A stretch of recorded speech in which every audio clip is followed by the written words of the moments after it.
Well, moving along, we have a very funny comedian. He's an actor who's fallen down and can't get up. I mean, okay,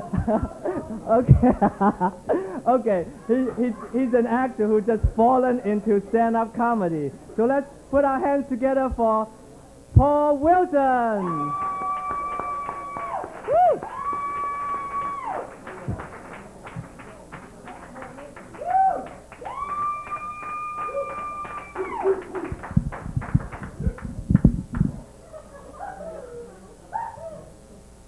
What an asshole. What an asshole. Thank you, Dennis. I appreciate that.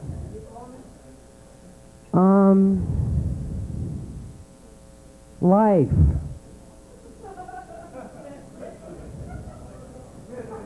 You ever wonder about it? I do.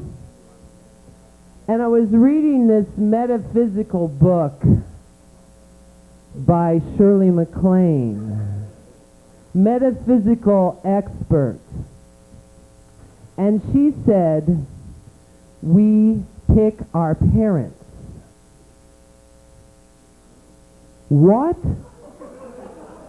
the hell was I thinking of? I must have been having a very, very bad day. Could you imagine God coming up to me and saying, Divine Spirit, where would you like to land this time? I don't know. Gee, God, I had such a perfect life last time. Why don't you send me there? Yeah, what's the name of that city? Yeah, Redneck, Oklahoma. Yeah, send me there to those two. What's their name? Arnold and Lottie. Yeah, send me to those two people. I think I could fix them. Send me to the man that was a plumber. My father was a plumber. Head plumber of Stockton State Hospital. Now there's a creative job for you. Hi. What's your daddy do? My daddy's a #1 brain surgeon. My dad unplugs toilets for the criminally insane. And I'm really proud of that.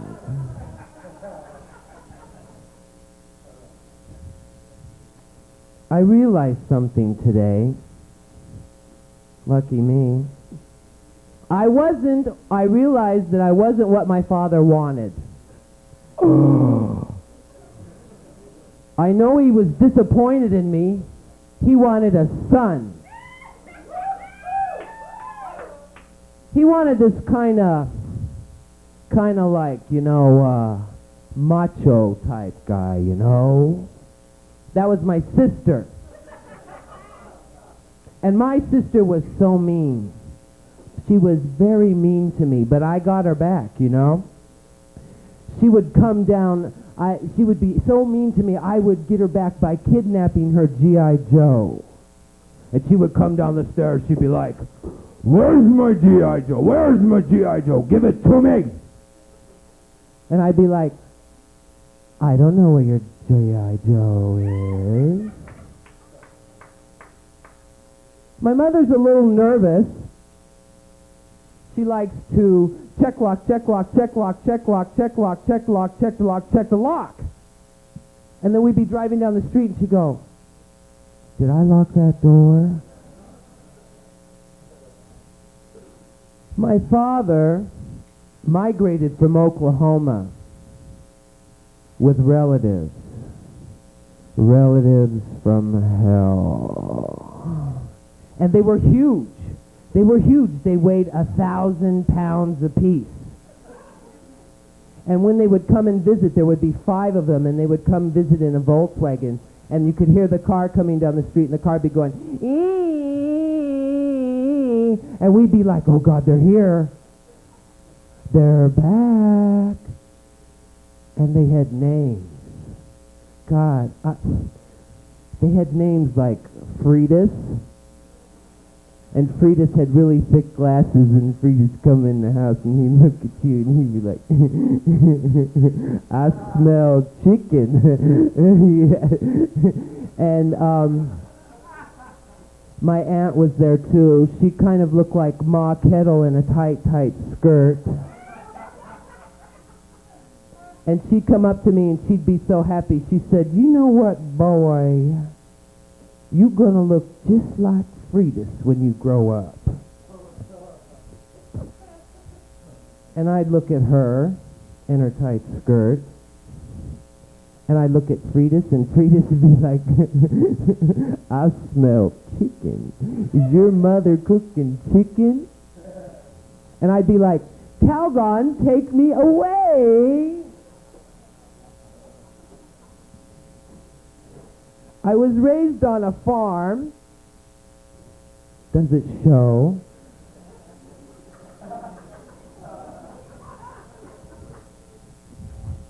And I did my chores. I did. I did a lot of chores. I worked for that man. But it was boring, you know. I fed the chickens, and stuff, and it was really a lot of fun. But it wasn't me, so I had to like spice it up, you know.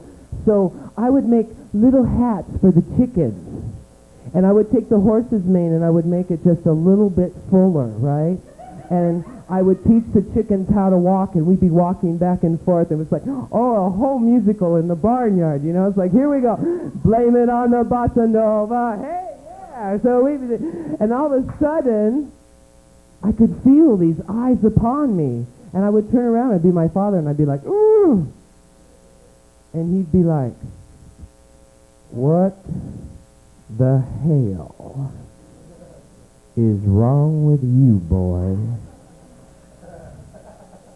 Are you in there? And why is that horse's hair look like that? Go on now. Go on into the house and to your mother now. Go on. I'd be like, oh, Dad, come on, let me teach you how to dance. Blame it on the bossa nova. Come on, Dad, hup, hup. So I became a hairdresser. Ah!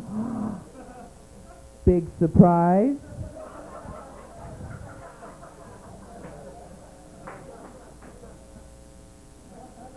And, no, I'm not Norma Desmond. I'm ready for my close-up, Mr. DeMille. So I became a hairdresser. People are being tortured everywhere to tell the truth. Don't do that. Send them to me. They'll talk. I have truth serum in the shampoo. I don't know what it is about people. I lay them back in a bowl, and they spill their fucking guts. Right? And it's always so interesting, you know. It's like, you know, this lady sat in my chair and she said, I haven't had sex in 12 years. And I had sex last night. Oh. And I said, well, would that be a long bang or a short bang? Do you get it? Yeah. When I go to parties, oh no, I want to backtrack. I'm not going to tell you that yet. May I share something with you? Wait, I have to channel this for a minute. Wait a minute. May I share something with you? You're really pretty, so I know I can talk to you. Do you have any idea what you look like laid back in a shampoo bowl? No, I'll show you. So I was so upset, so he wouldn't come over, and I was really upset, and so I don't know, so I ate everything in the house. And you expect me to make you look like the picture? I don't think so. It's a small license. It's not a big license, right? Give me a break.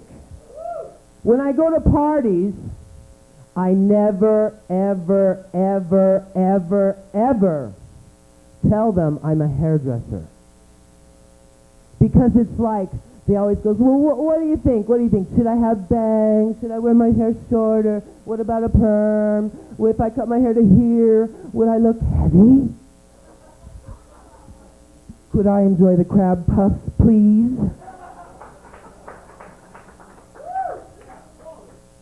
What would happen if I told them I was a gynecologist?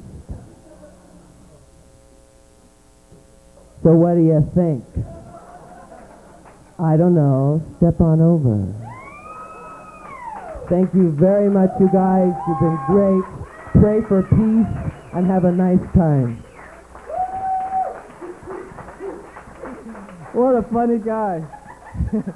He's the funniest hairdresser I ever seen. You know, yeah, he and I have a lot in common. I used to want to be a hairdresser too. A hairstylist. How's that?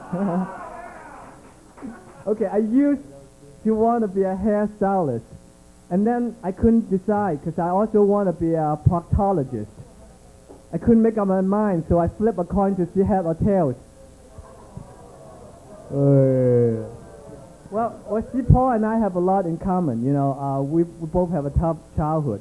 I'm Chinese, but I was born in Vietnam, and it's really tough. I was born in the year of the dog. So during the starvation, my parents didn't know whether they should eat me or feed me.